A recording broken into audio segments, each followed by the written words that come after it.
Welcome to the Cold Case Christianity broadcast, the only Christian case-making program hosted by a cold case homicide detective. J. Warner Wallace has been investigating cold case murders in Los Angeles County for over a decade. His work has been featured on Fox News, Court TV, and Dateline. For more information about Jim's work and the case for Christianity, please visit coldcasechristianity.com. Now, here's your host, J. Warner Wallace.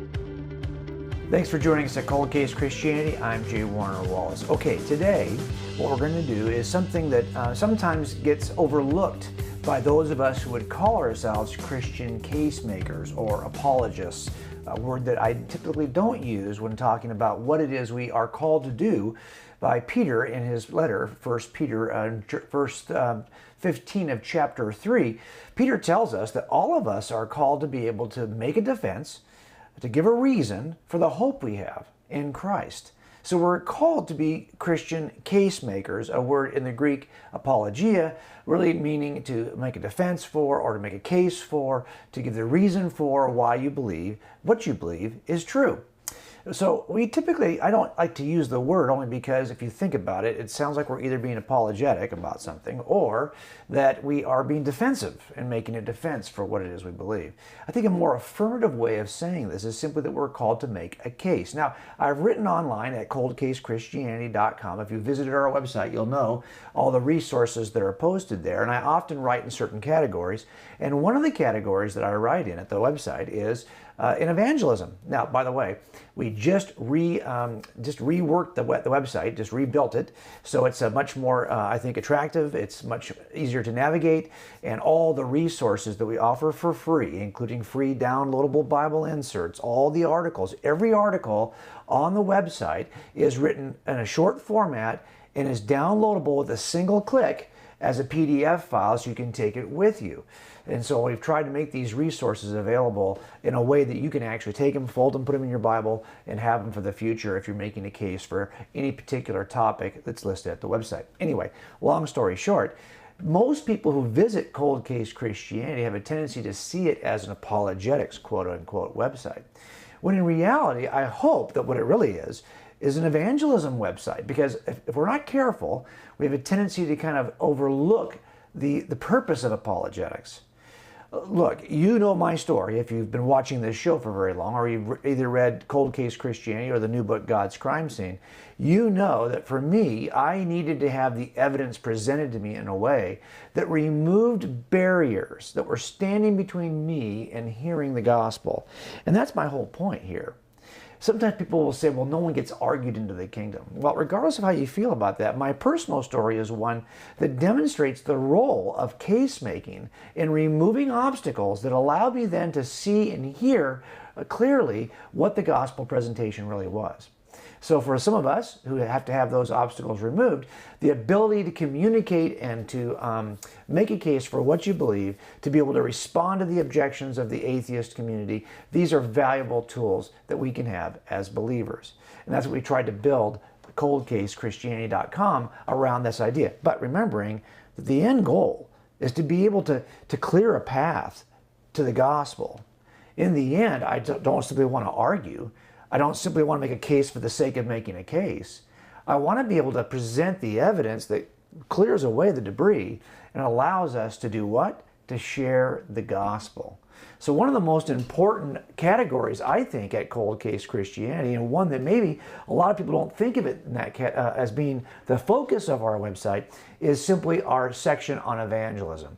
So for this week and for next week, what I want to do is talk about 10 reasons that we fail to share our faith. And I've written an article about this on the website. As a matter of fact, I've provided at that post a version of this that's very short and narrow, and it's the size of a Bible, and you can print it out as a JPEG, as an image, and put it in your Bible just to remind you of these 10 common obstacles. Because I bet as we talk about this week and next week, you're going to hear an obstacle that really has been your excuse for not sharing the gospel, or what you might consider to be your major obstacle, or in the end, it's probably just an excuse. And if we can at least identify these reasons why most of us don't share what we believe, we can begin to knock them down and become better and more effective communicators. Look, if we're going to make disciples of all nations, that discipleship process begins with being able to express what the gospel clearly is. Now you might argue, well, yeah, but it goes well beyond that. Fine. But it begins by taking a step of courage to share the gospel. And why don't we do it? When I travel around the country and I ask people, are you the kind of person who is like the next Billy Graham? You know, somebody in your generation. You're the person who, if you're waiting at the market, you're sharing the gospel. If you're at school, you're sharing the gospel. At work, do you realize how many people actually raise their hand and say, yeah, I consider myself to be a very active, competent, and willing evangelist? Nobody. I'm just going to be honest with you. Very few people ever raise their hands. Well, what is it that's stopping us? Let's take a look at 5 things, and we'll take a couple breaks here in this week's show, but let's take a look at 5 things that I think stand between you and me and our desire or our willingness or whatever it may be to share the truth of the Christian gospel. Here is, I think, the first thing, and it's a really simple thing. Take a look on the screen here. I think that we sometimes mistakenly think that our beliefs about Christianity and the claims of Christianity, the exclusive claims of Jesus, we sometimes think these are purely subjective. In other words, we think, well, look, I got good neighbors and they have a different view. Maybe they're not Christians at all. Maybe they're just really devout Mormons, or they're really devout people of some belief system. I'm not even sure what it is, but they seem awfully nice. This is working for them. Do I really feel comfortable walking next door or in the conversation across the fence, saying something that might bruise their own understanding and their own obedient life to their own choice of their own worldview? I remember when taking the first trip to Salt Lake City with a youth group to evangelize to Mormons, that one of the moms, and I've told this story, I'm not sure I told it here on this broadcast, but I've certainly told it on the earlier podcasts. I had a mom come to me and say, you know, I don't want to send my daughter with you to evangelize Mormons in Salt Lake City. Because I'll tell you, I know a lot of Mormons, she said, and they're sweet. And why would you want to go and take from them something that they love, that they think is true? And I thought to myself, you know, when someone says they don't want to share the gospel of Jesus Christ, the Christian gospel, because they don't want to take from somebody else what that group might think is true, what that person has really said and admitted is that they don't really believe that Christianity is really true any more than it might be a personal opinion. It might be a subjective view that you hold, but that's a big difference between a subjective opinion and an objective truth claim that applies to all people in all situations. And if we aren't clear about that distinction, I've done a talk here on this broadcast, done lots of talks nationally on this, the distinction, tomorrow I'm leaving for Summit, and I'll be teaching this to students at Summit Worldview Conference in Manitou Springs, Colorado. If you don't believe that what Christianity teaches is objectively, transcendently true for everyone, regardless of where they are on the planet or where they have been in history, and you only believe it's a subjective opinion that happens to work for you, and whatever they're doing, that's working for them. If that's your view, you're not going to share the truth of the gospel with anybody, any more than you're going to share your opinion about, I always say, desserts. I'm not going to spend a lot of time and effort trying to convince people chocolate chip cookies are the best dessert, because I recognize that that is a subjective opinion. If that's what you think the gospel is, well, then stand by. You're never going to share it, because no one wastes their time, trying to emphatically convince people of what they know is nothing more than an opinion. So the first thing we have to be able to, I think, identify is the nature of truth claims, metaphysical truth claims, like the idea that God exists and that the only way to God is through Jesus Christ. And that is the only truth about God. It was spoken by Jesus Christ. If we don't believe those are objectively true claims, then we're not likely to share. So we have to make sure we at least understand what subjective truth claims are, what objective truth claims are, and where the truth claims related to Christianity fall on that spectrum. That's the first thing. Let's just go one more quick step. And number two, the second reason why I think people don't really share what they believe. I'll put it on your screen for you. And that's this. I think we sometimes think that we have to be, a deep theologian or an accomplished apologist in order to really share effectively. Well, think about that for a second. I understand that inhibition. I understand that concern, right? Especially when you step out publicly and make a case for what you believe, you're going to take some hits. As a matter of fact, I always say if you're writing a blog about Christian leadership or Christian parenting, you're going to get great comments in your comment section. If you're writing a blog that makes a case for Christianity because you think it's actually objectively true, stand by. You're going to take a beating online. And that's exactly what happens to all of us who have apologetics websites, is that we get a lot of pushback because the culture really wants us all to embrace everything as equally true. Leave me alone. Let me live my life the way I want to live it. Don't even suggest that there's a better way or a truer way or a more virtuous way. I just want to be comfortable any way I decide to live. Well, that's not too hard to understand why people would want to say that, would want to do that. So I think the second thing we're talking about here is how do we have enough information to be able to penetrate, to be able to get involved in conversations when you know if you come out publicly that you're going to be exposed and your level, your depth of information, your depth of knowledge is going to be exposed. Well, let me just give you a little bit of encouragement, because I think that most people think of juries as powerful forces in our culture. These are the folks who decide whether someone's going to be convicted or set free. We make huge decisions are made in jury rooms. And those jurors, trust me, are not experts. Those jurors are just like you and me, regular people. Now, we'll use expert witnesses and we'll bring those people in, and they'll be experts in DNA and material evidences and psychology and criminal profiling and you name it. And they'll be unbelievably educated and unbelievably gifted and unbelievably well-trained and well-used. They've been working in this field for years. But guess what? None of those expert witnesses gets to make a vote, gets to cast a vote. It's just regular folks who are passionate, who are interested, who are in the community, who come and serve on juries. Those are the people who get to vote on whether or not the suspect is guilty. You know enough to get started. And if you think, well, I need to study more before I can get started, really? Well, maybe you don't have to lead people who are already ahead. Look, the best leaders in a forest are those who stay only a couple of feet ahead of those they're trying to lead. If I get a half a mile ahead of you and I make a right-hand turn, you're not even going to see it. You're not even going to know which way I went. The best leadership is leadership that's only a couple of feet in front of those they're leading. You only need to be a little bit ahead of those you're leading. And the reality of it is there's already somebody who's a little bit behind you on any one of these areas that could use your leadership. And there's somebody else who's a little bit ahead of you who you could follow. So I want us to stop saying, well, at some point I'll know enough. At some point.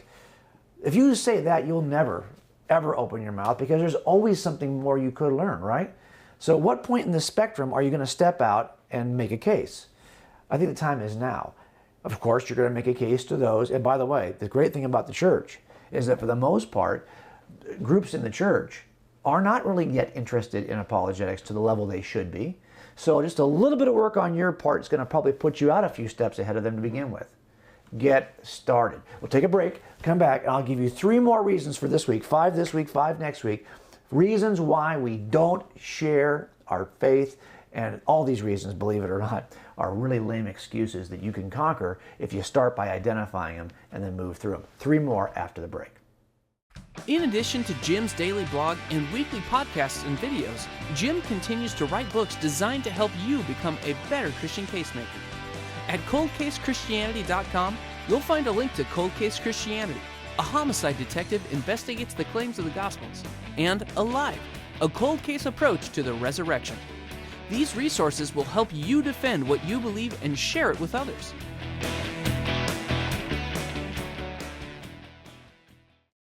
Be sure to visit the Cold Case Christianity website daily to read Jim's blog, watch the weekly video, or listen to the Cold Case Christianity podcast. You'll also find great free resources, including the free downloadable monthly Bible insert. While you're there, be sure to sign up for Jim's daily case note email. Cold Case Christianity is designed to help you become a better Christian casemaker.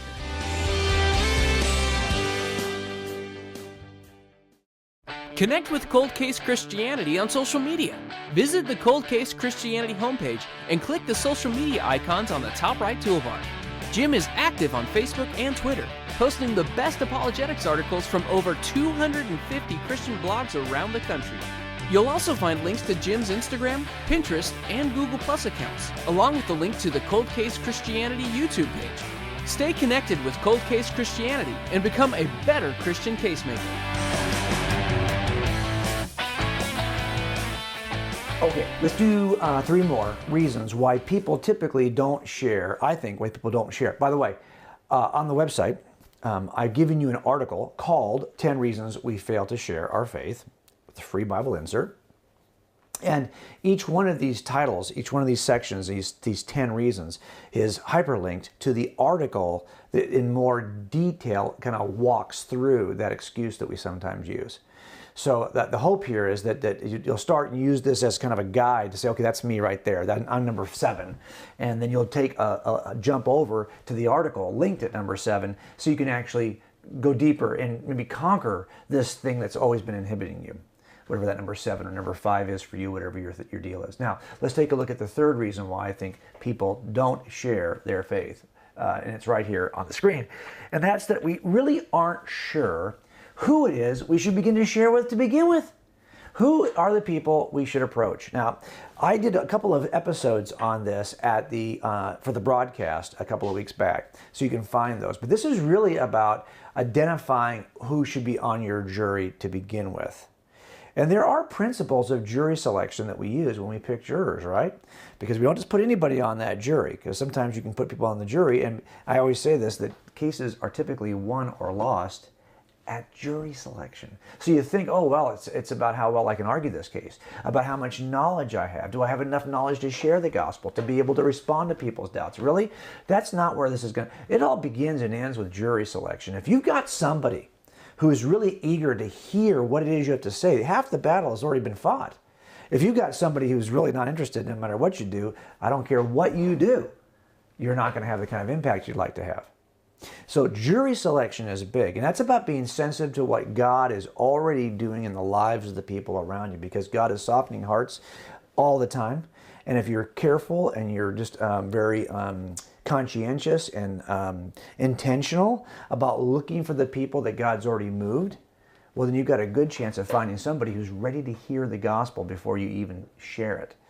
So that jury selection is big, and it's about finding people who are interested, who don't hold a bias, that don't hold a reason why they would reject your claims. And I've talked about this quite a bit online. We talked about it in prior episodes, so you can download our archive. By the way, I don't know if you knew this or not, but our archive of shows is hosted on the YouTube channel, which is connected at coldcasechristianity.com. So if you've missed a show here, they're all available to watch or download on the YouTube channel. So just take a look over there and you'll see them all. Let's take a look now at the fourth, moving through the first 5 of 10 reasons why people don't share their faith like they should. Here it is on the screen. And that's something that is really foundational, and it sounds simple, but I'm going to say it anyway. I think we're sometimes just simply afraid to take the first step.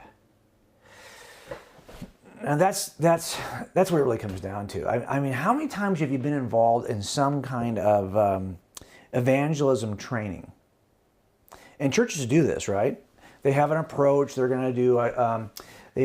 They've purchased a plan or a strategy. There's lots of these different approaches that people take when sharing tracts. Sometimes people use tracts. They'll use questionnaires. They'll use a certain survey. They'll use a certain 4-step plan, whatever they are.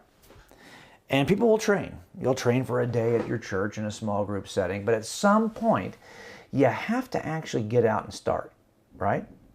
And you know that that's the most frightening point for all of us. It's taking the first step. Well, here's what I've noticed. And I noticed this the first couple of years I was in Salt Lake City and Berkeley with my student groups, is that it's the anxiety the night before you're about to go do your street witnessing. It's palpable. And you can sense it. I feel bad for the students because I can tell they're really uptight. But then once they go, and by the way, that little drive over to the campus or that drive over to the temple, whatever it may be that you're going to be evangelizing, oh my gosh, you can sense the nervousness, the anxiety in the car. People are kind of trying in their heads. They're thinking about, well, how am I going to say this? They're really kind of overthinking and overplanning. Then they get out there and they take the first step and the floodgates open. It just gets so much easier because what's really been, I think, difficult, it's always the first step. And you might think, well, no, I'm concerned about, well, what if they say this? And what if I say, really, no, that's not what it is. What's bugging you is that you know how awkward it is to start a conversation with a stranger. Now, we'll talk more about this, I think, next week when we get to some of the other steps in this process and other reasons why people, because I think there's another thing I want to share with you that I think will help make this first step easier. But until we get there, I just want you to see that a lot of this can be conquered by boldness. Have you noticed that the people who are in your group or in your church or in your family who are the best at sharing what they believe, they all share a common trait, and that is a sense of boldness that separates them from others. They're courageous. And why that's important is because the thing that we're afraid of is really this first step. It's the point of first contact. So what I typically tell young people when we're out to do evangelism is that, hey, this is just uncomfortable. I get it. But trust me, if you push through that discomfort of the first contact, as awkward as you may think it's going to be, oh my gosh, there's a payday waiting for you because you'll see how much more comfortable you're going to get, how quickly you're going to get comfortable, and then how smoothly things go once you get past that first point of discomfort. So my encouragement to you is, this is simply an excuse. You've got to bully yourself through. You've got to push through. And then the rest of this stuff, of course, we can work out. But the idea that you would allow discomfort to stop the first step, you've got to overcome that. Let's take a look at the last of the first 5 reasons. And I'm giving you in 2 steps here. It's on the screen for you. This will do half this week and half next week. And that is this one, that we think we have to really know someone well before we can share the truth.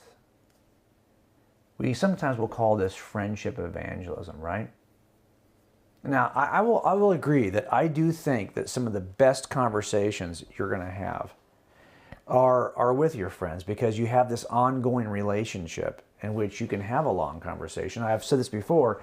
I do think that some of the apologetics topics that we have to understand well enough to converse with our friends are difficult to kind of converse in 140 characters. So I've said it before, yeah, you need enough time to be able to unwrap the cumulative case for what we believe. Because like everything, like every aspect of case making that I've ever experienced when working criminal cases, the case for Christianity is a case that has to be presented cumulatively. Why would you think? I mean, if you think that the robust nature, the complicated nature, the amazing truth claims of Christianity are so simplistic. Now, it's true that the gospel's simple. The gospel is simple. But it's one of those things you can speak in a matter of a few words, but you'll spend the rest of your life trying to understand the nature of God, the rest of your life looking at the theology. I mean, it's one of those things that it's simple yet incredibly complicated, incredibly rich and informationally rich. It's a joy.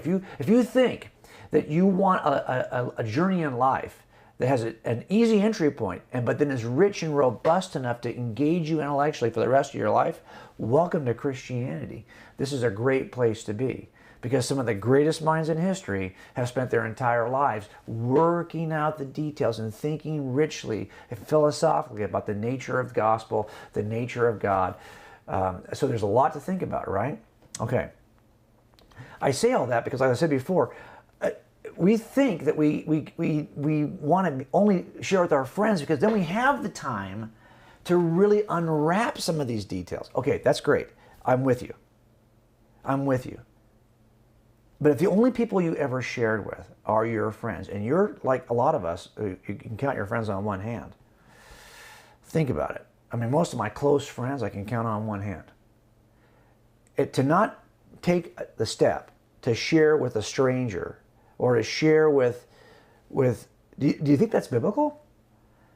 Do you think that Jesus went to strangers repeatedly, people with whom, many of whom he's going to have only one contact that day, and he shared the gospel with them? Well, why? Because let's face it, this is a rescue mission. The gospel is a story about the cure for what's killing all of us. So that's why it has to move beyond your friends. You got the cure for cancer. I'm only going to share it with my friends. Really? This is about us being able to share the claims of Christ, the cure for what's killing all of us, with a culture that's dying right before our eyes. I think this is a very different kind of a claim. And if it's the kind of claim that I think it is, and that we know it is, then we can't just limit it to our friends. Yes, you'll probably do some of the most deep, meaningful conversations, repeated conversations with your friends about the claims of Christianity. But I can tell you, I've had 2-hour conversations with strangers because we happen to be stuck in the same place, like on a plane or on the streets in a missions trip. You can have long conversations. And I think we have a duty to share a cure beyond just our friends set. It's true that if we're really just we have this niche affinity toward a movie that we really like, and we have some friends that we know have similar tastes, well, then I can see why you'd want to share what you just saw at the movie theater with friends who like those kinds of movies. That's not what this is. That's not the kind of claim this is. This is a cure. There are people who don't even know they're sick who still need a cure. There are people who are taking the wrong cure and are getting worse who need this cure. Cures are very different kind of claims. And that's what we have here with the gospel. So that's why I think it has to move beyond just our friend set. The idea of friendship evangelism, it's all well and good, but you can't limit it. I just have a certain kind of evangelism I will do with my friends and a certain kind of evangelism that I will start and initiate with people I don't know. But both have to be in play. All right, we've covered 5 things now, and I'll just go through them again. We mistakenly think our beliefs about Christianity are entirely subjective. We think we have to be a theologian or an apologist to share effectively. We aren't sure who we should share with to begin with, and we simply are sometimes afraid to take the first step. And the last of the 5 here is that we think we have to know someone really well before we can share the truth. Well, first of all, I hope you can see that none of those should be limiters. All of those have been the excuses we've been using. Stop it. Get out there, share what you believe with those around you. And I'll see you right back here next week at Cold Case Christianity. Thanks for joining us at the Cold Case Christianity broadcast. If you're interested in more information about this week's topic, please visit coldcasechristianity.com. For a thorough investigation of the reliability of the New Testament Gospels and the case for Christianity, be sure to purchase Cold Case Christianity. A homicide detective investigates the claims of the Gospels. It's available wherever books are sold.